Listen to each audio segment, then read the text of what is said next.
हनुमंत गाव इथं क्रांतीसूर्य महात्मा ज्योतिबा फुले यांची जयंती मोठ्या थाटात व उत्साहपूर्ण वातावरणात साजरी करण्यात आली। विशेष म्हणजे यावेळी एकलव्य भिल्ल सेनेचे राष्ट्रीय अध्यक्ष ज्ञानेश्वर अहिरे व शिक्षण क्षेत्रातील प्रख्यात असलेले कृष्णगर जेजुरकर हे गावातील 2 दिग्गज एकाच वेळी मंचावर उपस्थित होते।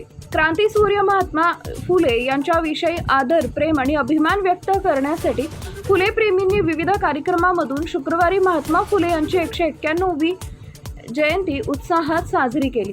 हनुमंत गाव इथं युवा फुले मंच, ज्ञानदीप वाचनालय, ग्रामपंचायत व जिल्हा परिषद प्राथमिक शाळा यांच्या वतीनं मान्यवरांच्या हस्ते महात्मा फुले यांच्या प्रतिमेस पुष्पहार अर्पण करून अभिवादन करण्यात आले। यावेळी जिल्हा परिषद शाळेतील मुलांनी नेत्रदीपक सांस्कृतिक कार्यक्रम सादर करून उपस्थितांची दाद मिळवली। फटाक्यांची आतषबाजी करण्यात आली। उपस्थित मान्यवरांच्या हस्ते मंचावर असलेल्या युवक पुरुषांच्या प्रतिमांना पुष्पहार घालून अभिवादन करण्यात आले। संपूर्ण गावामध्ये अतिशय उत्साहपूर्ण वातावरण निर्माण झाले होते। गावातील प्रमुख व्यक्तीसह तरुण वर्ग मोठ्या प्रमाणात उपस्थित होते। जिल्हा परिषदेच्या मुलांनी सादर केलेल्या युवक पुरुषाच्या जीवनावर आधारित गाण्यांनी परिसर रोमांचकारी झाला होता।